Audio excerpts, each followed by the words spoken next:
Hi, everyone. Welcome to the show. I'm Dr. Nicole, and today we're talking about innovative ways of supporting stress reduction for children and adults. Chronic high levels of stress are an issue for so many children and teens, especially those diagnosed with any type of neurodevelopmental or mental health condition. As parents and professionals, we're also facing unprecedented levels of stress in our personal lives, in our parenting, in our professional lives. One of the lesser known ways we can reduce and manage stress and just support brain function in general is through touch. And new innovations in technology are providing options for this in ways that support symptom reduction in the moment and build regulation capabilities over the longer term. To explore this topic with us today, I've invited one of my favorite psychiatry colleagues, Dr. Dave Rabin, on the show. I want to tell you a little bit about him. He's a neuroscientist, board-certified psychiatrist, health tech entrepreneur, and inventor who has been studying the impact of chronic stress in humans for more than a decade. He's the co-founder and chief innovation officer at Apollo Neuroscience, which has developed the first scientifically validated wearable technology that actively improves energy, focus, and relaxation using a novel touch therapy that signals safety to the brain. Dr. Dave is the co-founder and executive director of the Board of Medicine, a nonprofit organization of physicians and scientists establishing the first peer-reviewed, evidence-based clinical guidelines for the production and safe use of currently unregulated alternative medicines. In addition to his clinical psychiatry practice, Dr. Dave is conducting research on the epigenetic regulation of trauma responses to determine the mechanisms of psychedelic-assisted psychotherapy and the neurobiology of belief, all really cutting-edge stuff. As you can tell already from his bio, Dr. Dave is not your typical mainstream psychiatrist and also happens to be a great guy. Dave, thank you for being here. Welcome to the show. Thanks so much for having me, Nicole. It's a pleasure. So I want to start with your story because you are somewhat unusual, well, very unusual in the field of psychiatry in terms of not only how you practice, but also all of the innovative things you're working on, the research that you're doing. So I'd love to have you share a little bit of your story of what led you to medicine and psychiatry specifically in the first place, and then sort of how your journey took you to practicing and doing the things that you're doing today. That's a great place to start. So I guess it originally started when I was a kid. I was very, very young.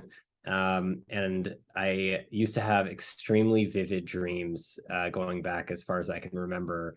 And they were so vivid that, and they weren't always bad or good necessarily, but they were so vivid and real to me when I was, maybe as young as 3, 4, 5, 6 years old, that I would reference them in real life, thinking that they had actually happened and those events had transpired. And then the people who I was interacting with were like, "What are you talking about?" And I was like, "Oh, that must have been a dream."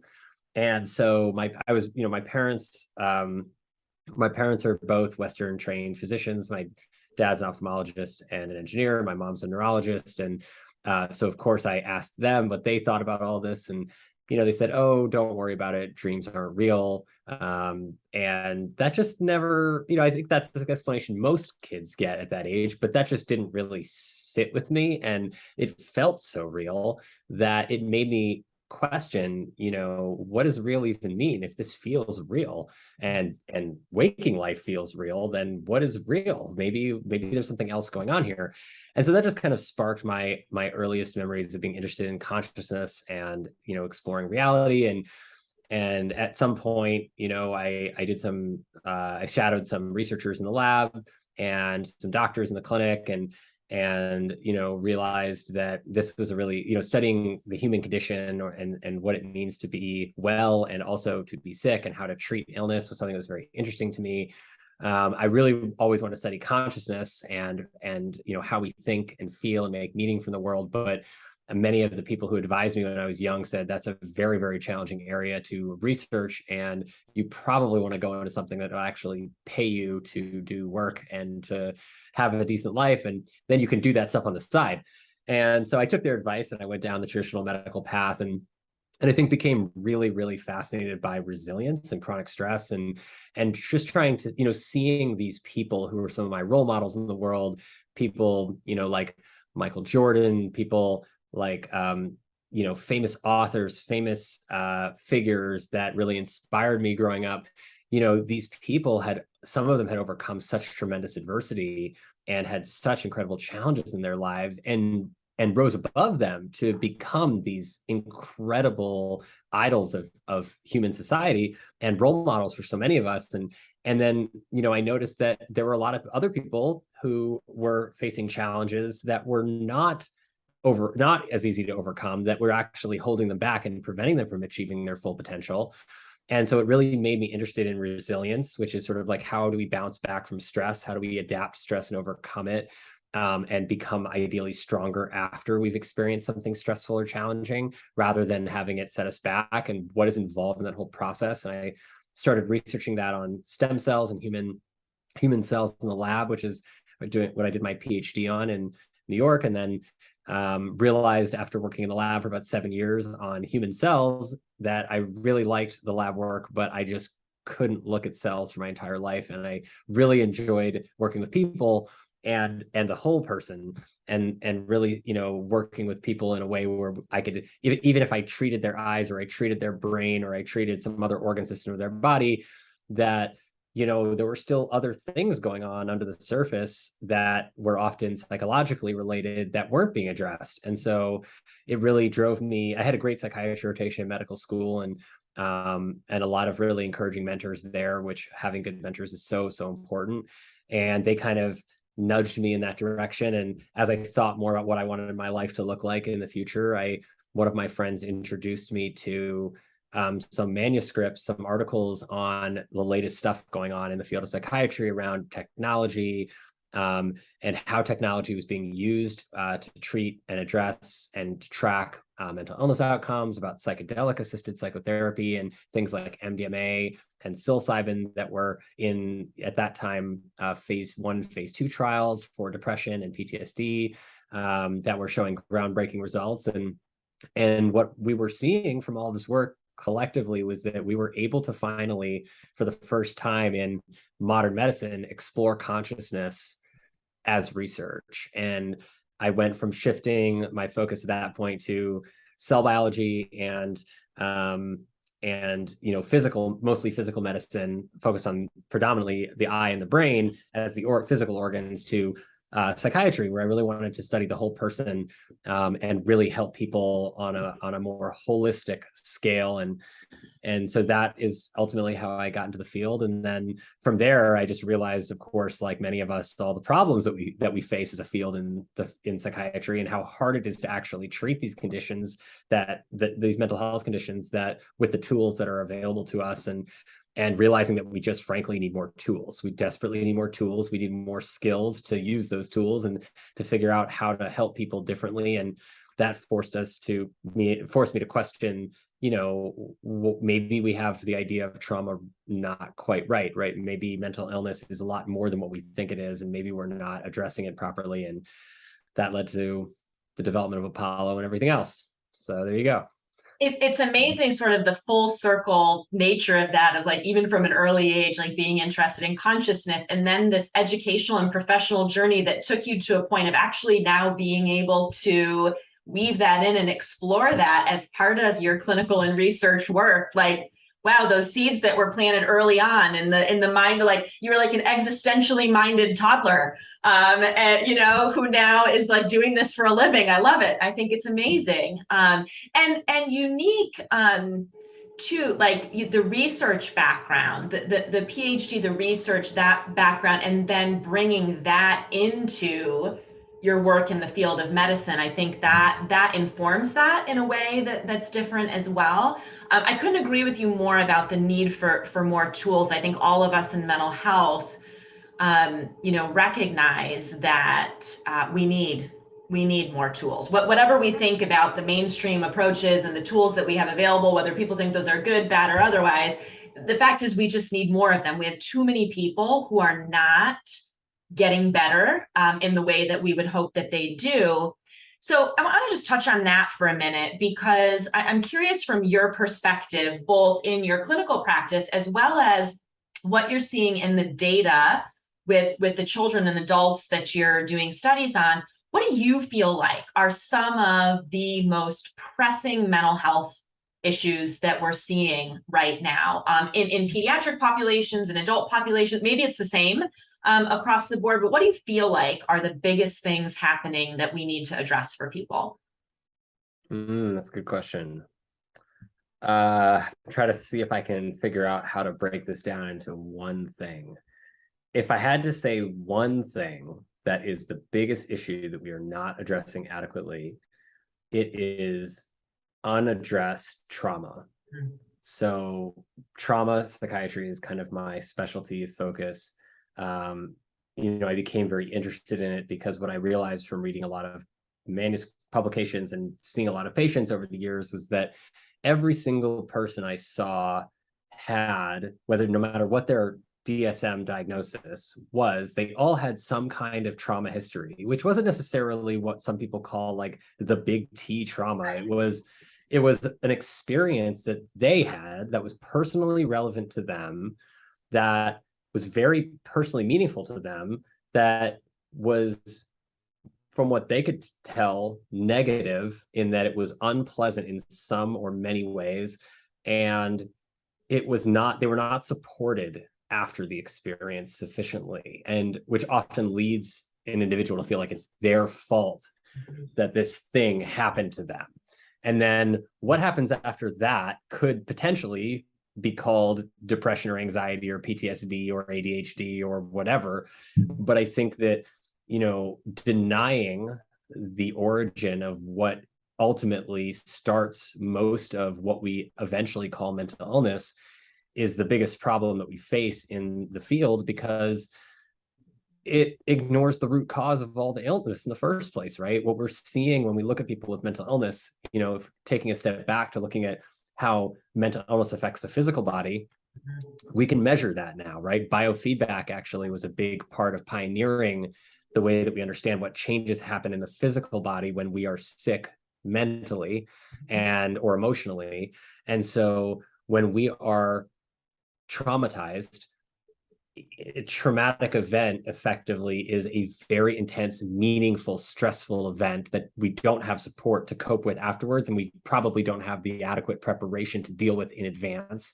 And so that triggers our stress response system, that sympathetic fight or flight or freeze response system, to take our limited resources that we have available and shuttle them over to our skeletal muscles, our motor cortex of our brain, our heart and our lungs, and all the parts of our brain and body that are required to get us out of an actual survival threatening situation, right? Like the same exact systems that get resources shuttled to them when we encounter a lion in the jungle in the ancient days, right? So, but most of the stress that we face nowadays is not lion in the jungle stress. It's very, very different. And so that system can get turned on in times often when it's not actually indicated. And so the problem is, where do the resources come from that turn that system on, right? Well, they come from all the other systems that need to be running to help us feel good, like our reproductive system and our digestive system and our immune system and our rest and recovery system that helps make sure we can wind down sufficiently to go to sleep, and all the what we call the parasympathetic nervous system that basically responds to safety to trigger the recovery of our bodies to turn on.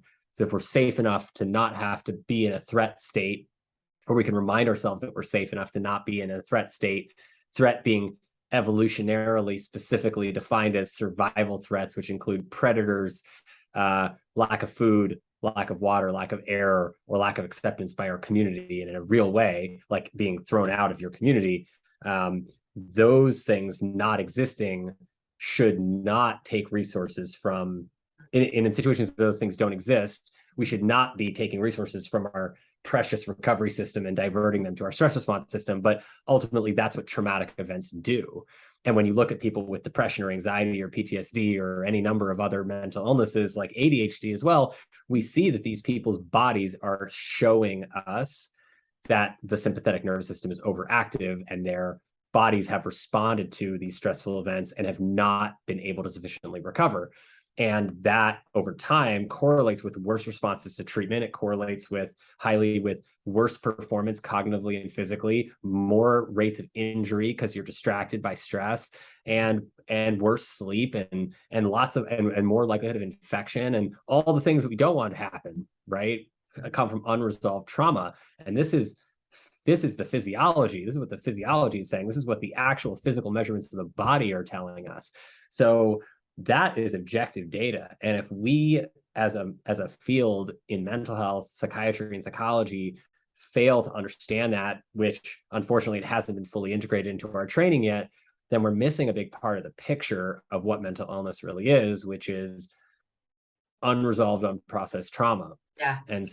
And that's what we really need to focus on as a field, rather than just providing people with numbing things or distracting things that can be useful for a short period of time, but they are not the solution to the problem. They are great for stabilizing people. They're great for getting people to a state where they can make the big change, but they are not the answer to the trauma problem. I completely agree. I'm so glad that that's what you that's how you decided to answer that question, because I think it's so true. And I think there's something fundamentally important and empowering about using that trauma framework with patients, because so much of the messaging in psychiatry and psychology has been, you're broken, there's something intrinsically wrong with you.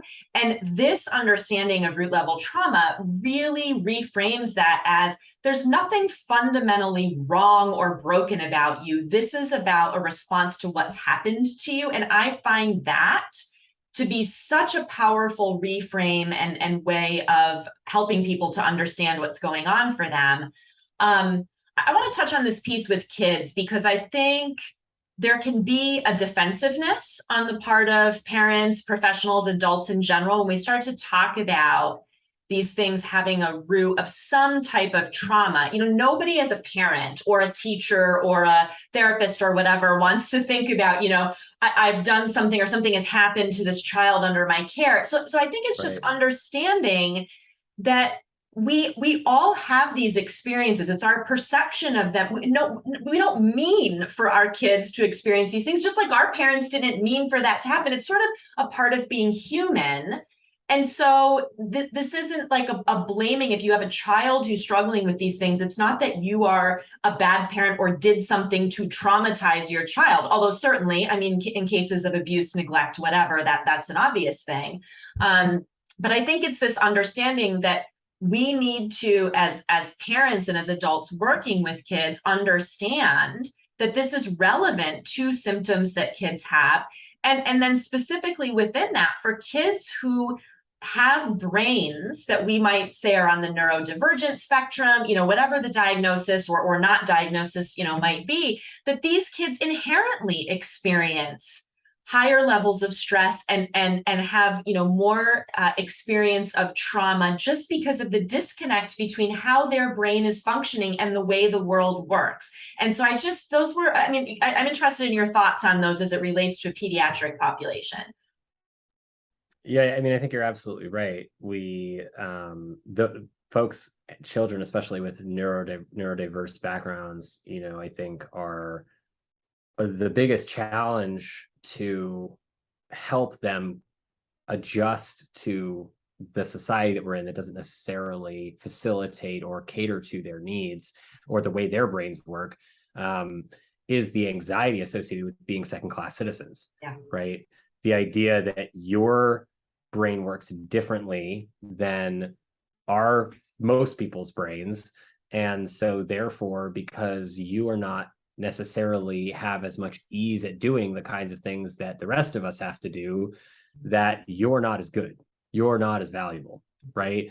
And that often gets passed on at a very, very young age, that sentiment, even from the well-meaning families and caregivers. And it's not on purpose. It's just something that is unfortunately a part of our society right now. And then the child has this challenge of not only trying to cope with what the way that their brains are different and the way that society does not really support or cater to their different needs, which is challenging enough as it is, but then they have to cope with also the anxiety that we all have of feeling like we're not good enough, but extra because they are, actually born with a different way that their brain works. And so, yeah, it's a real problem. And I think the best thing that we could do for these kids is really, exactly what you said, is to destigmatize all of this for them by explaining to them that it's not their fault, and that their brains do work differently, and that's okay. And the challenge for them that they need to focus on more than anything else is, how do I figure out how to learn how to adapt basically to a society with a different kind of starting point, right? Like, I've started with what I started with, you started with what you started with. We're all going to have different journeys. Some of us are going to be more similar than others, but for the kids who are really different, for those kids, like, let's try to eliminate as much anxiety as possible, and really just focus on giving them the tools that they need to learn effectively, and to know that their challenges are really around learning to adapt, not learning to adapt and cope with anxiety of being lesser than. Yeah. And at that point, when we do that, what we often see with these kids, which is just incredible, is that they blossom into some of the most incredibly talented individuals we've ever encountered, right? Like, we were talking about Temple Grandin earlier. She's a perfect example of this. And there's so many other people who have been, for example, on the autism spectrum, that are absolutely some of the brightest minds we have ever encountered in the history of humankind. And the reason for that is because they have been given the resources and the support they need to learn to adapt to their different ways their brains work. Mm-hmm. Oh, so it's so true. And I think as you're talking about this, what's coming to me is this convergence that we've had, especially over the last handful of years, okay, so this sort of root trauma we recognize now has historically always been an issue, whether we've understood it or not. We know now that that's a piece of it. But we've had additionally in the last handful of years, especially, this just layer of profound and chronic high stress from the environment, from the world that we live in, layered on top of that. And I feel like that's such a big part of why we're seeing these escalating rates of adults and kids, endorsing that they've got really significant mental health symptoms now, or are really struggling. And, to me, it's like the headlines around that get framed as, well, now 75% of the US population is mentally ill. And it's like, well, actually, what's going on is we've got a population of people who now have been under an incredible amount of stress that well exceeds our capacity to manage. And so, of course, we're going to have symptoms of anxiety, of depression, of even psychosis, of suicidality, of these things. And so I think that we have to also address or recognize the piece of environmental stress that are, at least US culture, Western culture, the expectations for children and adults. We have kids now telling us in survey studies that they are experiencing levels of chronic stress that are equal to or greater than what middle-aged adults were saying they had, 20 and 30 years ago. So I think this stress piece is such a big piece because it just exacerbates everything else that's going on with us.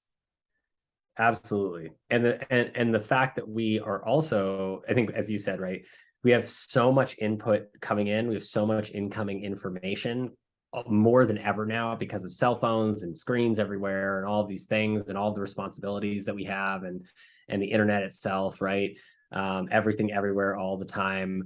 It is very real. Yeah. And just that simple oversaturation of incoming information is overstimulating to us. And if we haven't learned one of the most important skills that we have as human beings, which is, I know this is going to sound like an oversimplification, but it's how to control our attention, right? Which is the gateway to information coming into our consciousness and becoming effectively then part of us. If we have not been taught how to do that, then when all of that overwhelming information comes in, we don't know how to process it. And we don't know how to sift through what's important to us right now and what's not important to us right now, or what's not important to us ever. And how to remind ourselves that we're in control of that most valuable resource that we have, which is what every single advertising company is focused on capturing, which is our attention, right? Because when you capture attention, you can feed information into somebody's consciousness, which can even become part of our identity.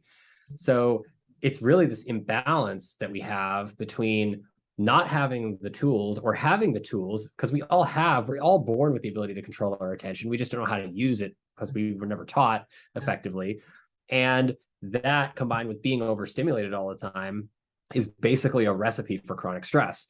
And there's no way around it, except no shortcuts really, except for surrounding ourselves with the tools that remind us how to control our attention again. And like breath work is a perfect example, right? Breath work is like the training of attention control that we all can do anytime, anywhere, wherever we are. It's totally free, right? It's the best. Soothing touch. It's a thing that we can deliver to ourselves or to others. Soothing music, exercise, and engaging in intentional movement or stretching on a regular basis, mindfulness techniques, meditation, right? So all of these things are the tools that we can use that help support that process of training that one critical resource we have of attention control. But if we don't understand that, and that is really, in a lot of ways, our antidote to this problem, then we're just going to be sitting in the cage, spinning the wheels, right? And we're not really going to get out of it.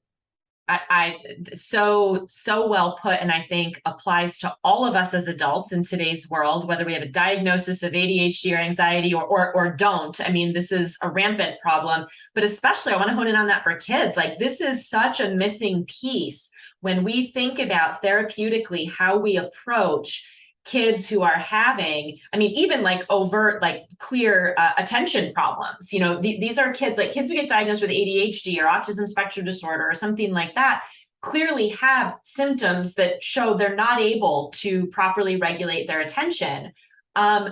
Kids with anxiety, those types of things. If we're not addressing that head on in our therapeutic approaches, we're not getting very far. We have to teach these kids how to do that gatekeeping process, how to leverage that. And some of them are going to struggle much more than that with others. Some of them, if they don't have a neurodivergent brain, that is going to come easier to them. And they're going to be able to do that, more quickly and effectively than kids who do have some of those conditions. But they all need support around that if we're going to get to the root of helping them with their symptoms. And that's really what excites me about the technology that you're coming out with. I want to shift gears to that a little bit and focus on something that you said a moment ago, which is that therapeutic touch is a way of accessing sort of this attention system of helping us to regulate our attention, to regulate our nervous system function. So let's talk about touch specifically and why that's so important for our brain and our body. So this is one of my favorite topics. So touch is interesting because of what we were talking about earlier with respect to the stress response, right? So if we think about our bodies and our brains together as one person and one living thing, and that living thing is a giant sensory organ, right? So we are sensing information coming from the outside and coming from the inside all the time. We're not always aware of everything. Usually our awareness is like the tip of the iceberg sticking out of the water. And then there's all this other 10,000 times more stuff going on under the surface, under the water. And we call that our subconscious or beneath awareness. The tip of the iceberg is what we call our awareness or our conscious. Then if we start to expand how many things are coming in, then that triggers our brains to say, hey, wait a minute, there's a lot going on here. It's like listening to music that's too loud and too fast, right? It's hard to keep up with. And it sends our heart rate up, and it sends our blood pressure up, and it sends our breath rate up, and it effectively triggers our bodies into a stress state. And that can come from, again, too much, too fast things, or it can come from too intense, too negative things, or too foreign, too new things, right? Those are the kinds of categories that in general will trigger our stress response turn on. But too much, too fast is probably the most common one that we all face on a daily basis without even realizing it.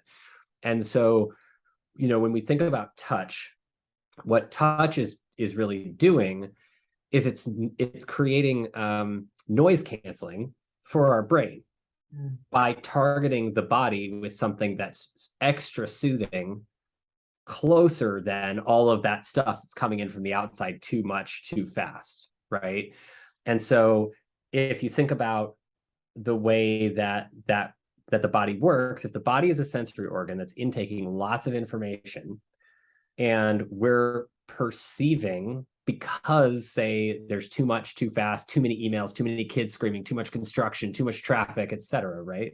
And that we're interpreting that as threat, and we feel ourselves getting tense, and our heart rate's going up, and we're feeling ourselves sweat and feeling restless and uncomfortable. Those are signs that our body is reacting to those inputs as a stress response. That is, our bodies are perceiving a threat, like survival threat. But there's not actually a survival threat from traffic or from our emails or from kids screaming or construction. It's just annoying.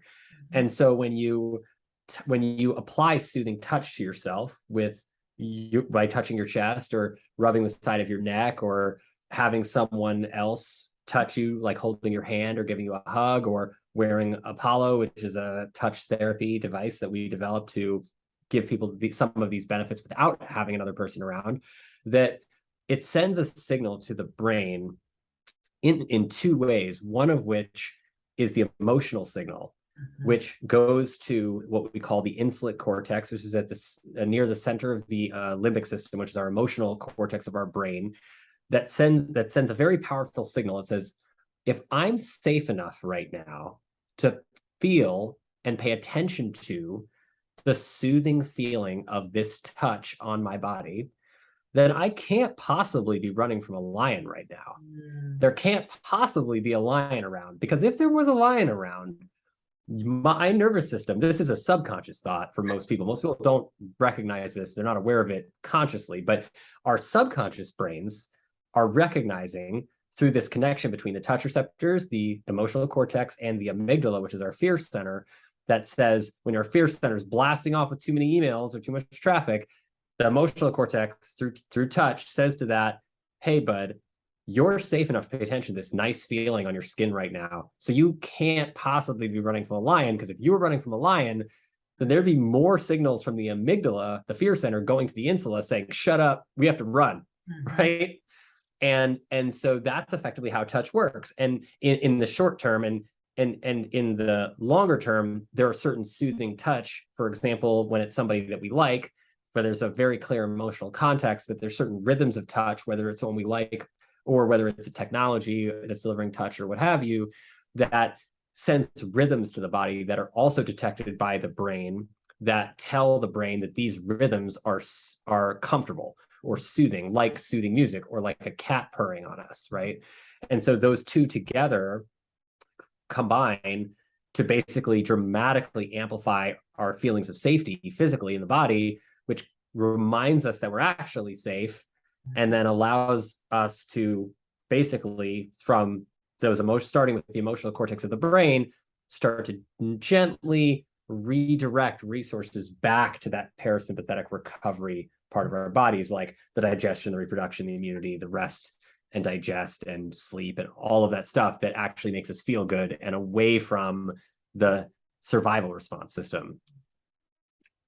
So that's such a great explanation of that, the neurobiology and how all that works. And I'm thinking, if we think about young children or even, elementary age kids, inherently we use a lot of touch with them to soothe them, to regulate their nervous systems.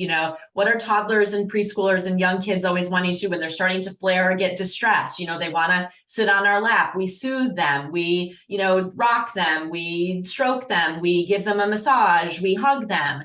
And we experience that even in adults in our lives, and in relationships as well, the soothing nature of that. And I'm thinking about, when we do different kinds of therapies with kids who maybe have a history of significant trauma and are very dysregulated, or kids who are autistic or have ADHD, we use tools around touch. I'm thinking about things like a weighted blanket, things like brushing therapy, things like, compression. And that really is the same process that you're talking about, of sending these signals to the brain. Okay, we're safe.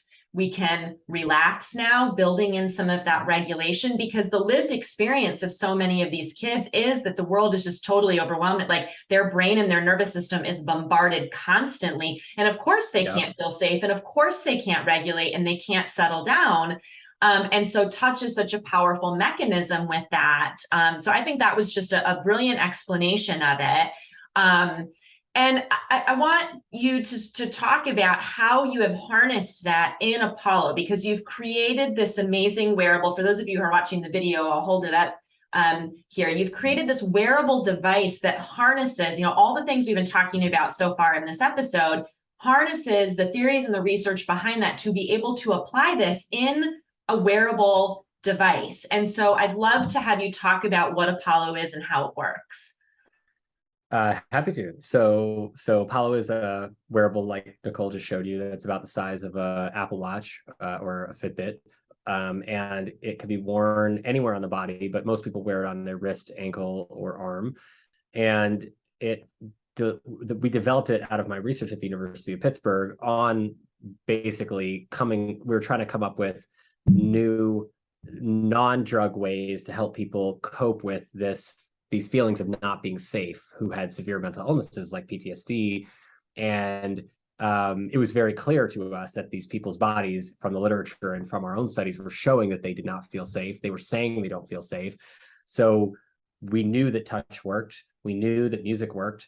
So effectively, we thought, okay, we were all musicians and neuroscience folks. So we thought, what if we take the feeling that you get from when you have a horrible day and you get into your car and you turn it on, your favorite song turns on the radio, and you're like, wow, this is awesome. I'm grooving out to my song. And you totally forget that you were having a crappy day. Or you go home to your partner and you had a tough time, and your partner gives you a hug, and all of a sudden you feel, or your friend gives you a hug, and all of a sudden you feel so much better, and you're not really thinking about all the challenges you had earlier, at least for a certain amount of time.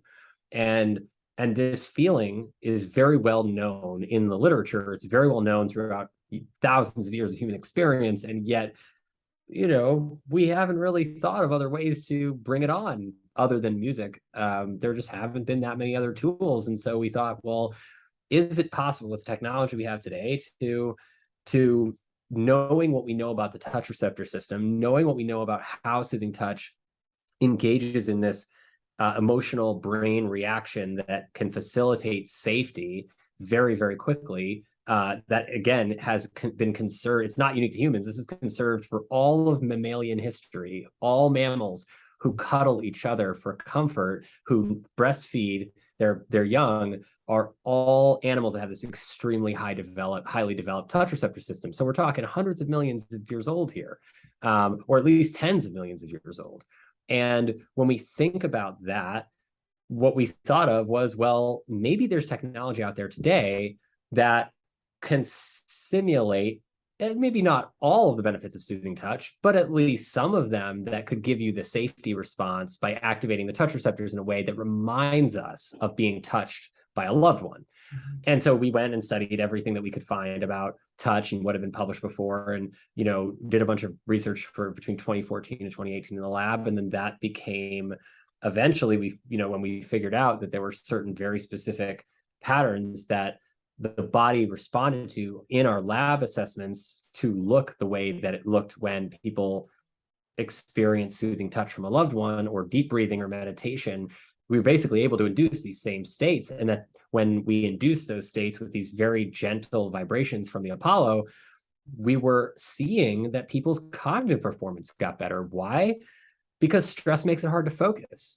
So if you can if you're overwhelmed from stress because you're thinking about how you left your keys in your car, or you forgot to lock your car, or you might have accidentally left the stove on, or you forgot to call somebody back, or whatever, and you're trying to do a math test in school as a kid, or you're trying to focus at work in a meeting as an adult, then your focus is going to be, there's only so much focus to go around. So you're going to be, sending resources out to things that are not on task, which makes your performance drop dramatically.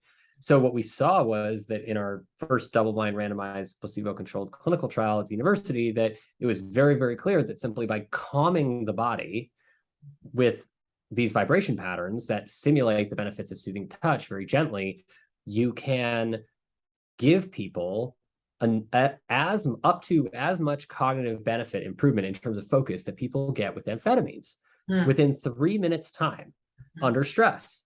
So if you think about how interesting that is really, really interesting, right? Because that means that, amphetamines are great and they can solve a lot of problems for a lot of people. They're generally not good long-term solutions, but they are great for teaching people how to focus and showing they have the ability to focus for sustained amounts of time, but they do have side effects. And so for people who, want to learn to focus on their own and train attention on their own, using calming techniques like touch, like Apollo, and like breath work, and like these other tools that basically boost parasympathetic tone and vagal tone, the recovery system activity in the body, by calming our stress response down, we can improve our cognitive performance by ourselves almost as much as amphetamines can do, right? So it's all within us. It's just reaffirming this ancient knowledge and wisdom that's been passed down for thousands of years, from the Buddhists to the yogis to the Ayurvedic practitioners to the tribal practitioners, that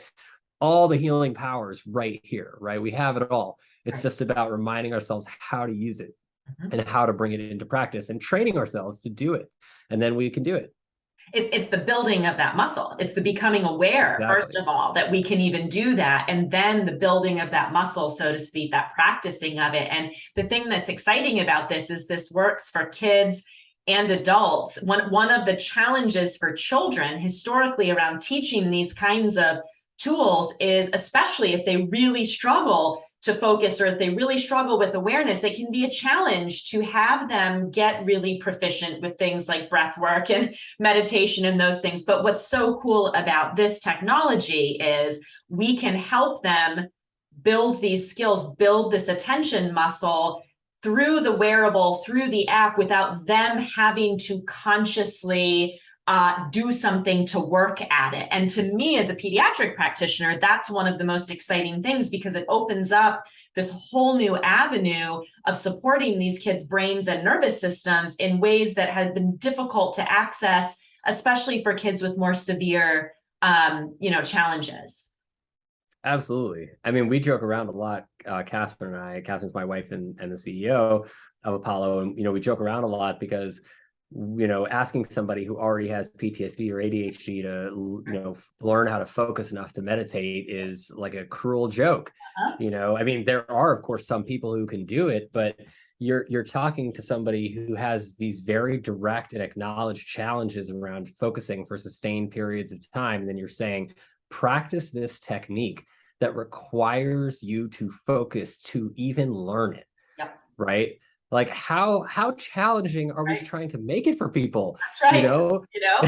Right. And to say to a parent, like your kid who's constantly bouncing off the walls, who you can barely get to focus on finishing their meal, guess what? Now therapeutically, you need to practice it, and they just go, why do you hate me? Why are you trying to get me to do something with my kid that clearly I'm not going to be able to do? Right. And it's unfortunate because those techniques really do work, but there has to be a foundation there that we build on for them to stick and to really, set people up for success. And so, this really comes down to the foundation of learning, and attention control, again, which we kind of alluded to earlier, but, it's really understanding, and this is something we should teach everyone, adults and kids included, which all these things I'm mentioning here I think are fun because they're all things that I learned late in life that I wish I had known earlier also. And it's the idea that there are two fundamental different kinds of learning, right? There's top-down learning, which is the kind of learning that we're talking about, where I give you the instructions of how to meditate or how to deep breathe, and then it's up to you to understand those instructions and then focus enough on those instructions on a consistent basis to actually teach yourself how to do it. Mm-hmm. That's the way all of us have learned in school and our whole lives predominantly, is a kind of learning that requires dedicated and sustained attention, which again, for those of us who are challenged by that, myself included as a young child, really are not set up for success. Mm-hmm. And so it requires that so much more effort to be able to succeed in those environments. And so what Apollo is, as with touch, is therapeutic touch, is it's bottom up learning. Yeah. Right. So bottom up means body first, then brain. Mm-hmm. So you can deliver the teaching, which is also referred to as experiential learning. So it's being able to experience a feeling, feel the feeling, feel what it feels like to actually be able to feel calm and focus on something that might have otherwise been very challenging for you in the past. Then you do it. And then you're like, oh, this is what it feels like to do that. This is what it feels like to do my homework and actually not get distracted. This is what it feels like to meditate for the first time. This is what it feels like. And once we can understand what it feels like, all of a sudden we have a goal, right? We have like that pie in the sky concept that we know what we're striving for. Mm-hmm. And once we know what we're striving for, maybe not the first time or the second time, but after enough times of feeling that feeling and knowing that we can get there relatively naturally or with a little bit of assistance, it becomes that much easier for the top-down stuff to really take root. It's like if you imagine the brain and our bodies as like a garden, trying to teach people how to learn meditation or breath work without the bottom-up foundation of the experience, what it feels like, it's like trying to plant seeds in a garden with no soil, right? Like we have to put the soil down and the fertilizer and all of the food that nourishes the learning to allow the seed of what we're trying to teach people to actually grow and sprout and become the plant, right? If we don't do that, anything else that we put layer on will just kind of wash away in the rain. Totally. And that's what I think is so important about using this as a foundational tool. I want to describe to people. So, okay, we put this on our wrist or our ankle or our child.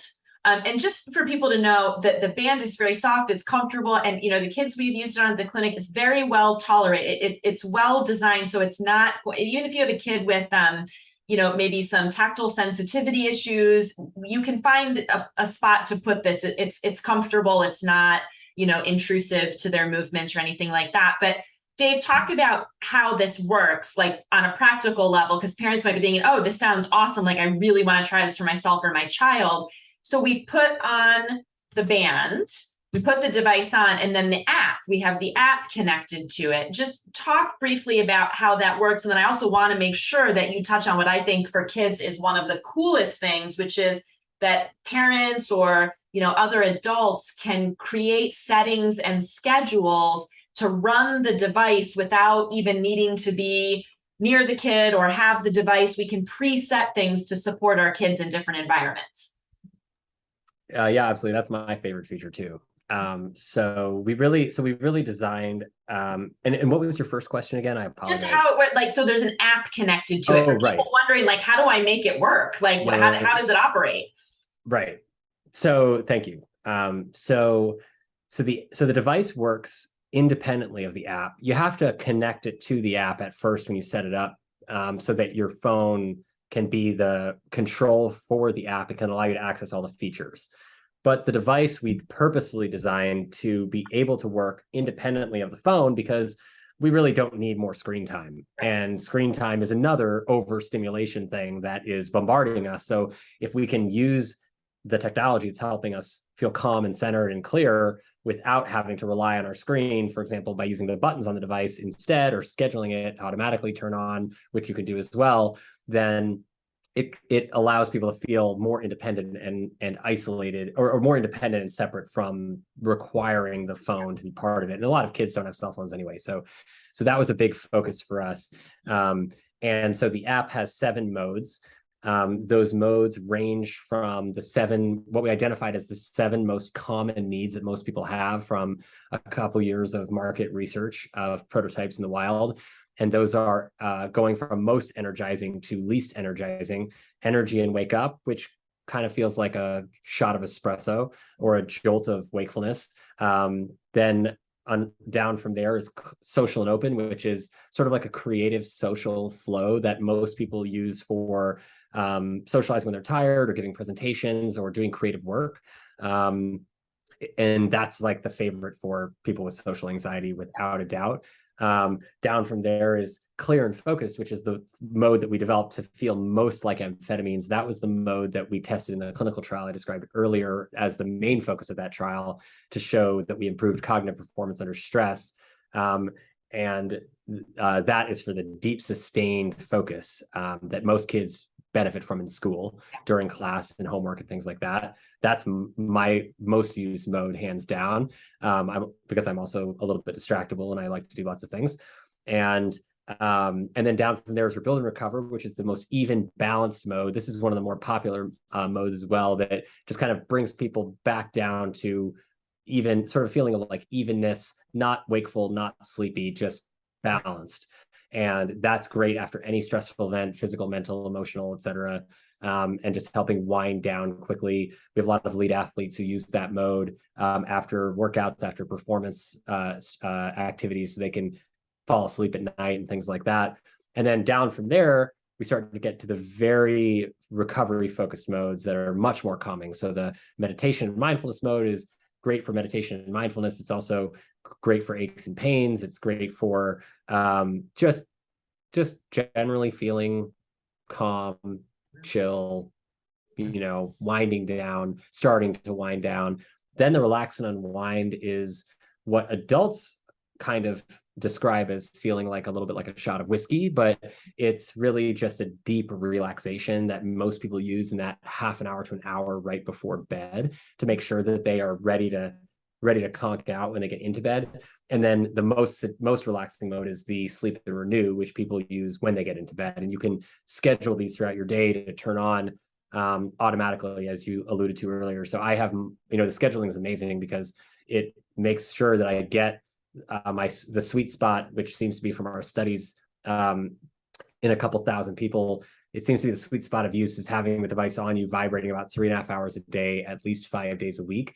So I schedule it to wake me up in the morning. I schedule it to keep me focused in the morning, late morning during my afternoon slump, and social in the evening after work. So I don't have to, I'm not like, all amped up after spending my whole day in meetings and work, et cetera. And I can transition into hanging out with my partner and my friends and not be irritable. And then I have it wind me down at night before bed with relax and unwind and sleep. And it just does it for me, which is great. And I think the thing with kids that I want to mention that's really, really important in particular is, and should not be neglected, is that one of the biggest sources of anxiety for all of us, whether you're a child or you're an adult, that we also should have been taught when we were kids, is spending time, because we only have so much time to do anything each day, spending time thinking about things that are outside of our control. We only have so much time to think about things each day. So if we spend 60% or 70% of that time thinking about things we can't control, like what other people think about us or the future or the past or things like that, then we feel out of control 60 to 70% of the time. If we, on the other side, spend that time thinking about things we can control, then like our breath, like our movement, like our attention, and then practicing controlling those things, our expression of gratitude to ourselves and others around us, as an example, we practice doing those things, we strengthen those muscles, and then we feel more in control more of the time, which then causes our anxiety to drop dramatically, which causes our feelings of calm and certainty to increase dramatically, right? And so with kids, especially in our society right now, one of the biggest reasons that kids have anxiety is because they don't feel in control of anything, right? They don't even feel in control of how they feel, and they don't know why. And they don't understand their feelings. And mainly because we're just terrible at teaching them, not us as parents, but like us as a society. We don't even barely understand them ourselves. So how are we supposed to teach them to them, right? So, but they can figure it out. Kids are extremely smart and extremely what we call like neuroplastic and creative and thoughtful. And if they are given the opportunity to recognize that despite all the seeming chaos going on around in the world, that they have the ability, by pressing 2 buttons on this device that they're wearing on their wrist or their ankle, to give them control over how they feel in that moment, or how much they're focusing or able to focus in that moment. That is so empowering to a child that it can help them to start to understand their own emotions on their own by training self-awareness. And so that was actually something we did not necessarily know would happen when we built the technology, but after many cases, hundreds of cases with kids working in trials and in clinics, we realized that kids were actually getting this benefit, and that just the simple act of empowering them to control the device themselves and to understand the device themselves, whether they have a phone or not, doesn't matter. Just saying, here are the buttons. Here's how you turn it up. Here's how you turn it down. Here's how you turn it on. And this is the schedule that you have for the day. That is so helpful to them that they start to take responsibility and ownership over their own sort of growth and healing journey themselves. And it's so exceptional to see that happen. And if we were teaching kids from a young age breath work, from the age of 2 or whatever, they would also have this ability, but we don't. So, this is a tool that we can now use to help facilitate the self-awareness training, which is also emotional awareness training, and it builds our emotional intelligence and makes us highly functional human beings. Oh, I love it. The empowerment of that is so good. And, if you have a younger child or a child who maybe has, more cognitive or developmental limitations, you can, as the adult, set the schedule based on what you're observing in them, what their day is. But what I love is, as they start to get older, we can involve them in the process of thinking about building that awareness. Where do you see yourself struggling? What parts of your day are you have, let's think that through and start to, as they get older, hand that over to them to create their schedule in the app, to be able to use that tool in a way that best supports them. And that's so, just profoundly important for them, not only throughout their childhood, but, then as they become adults.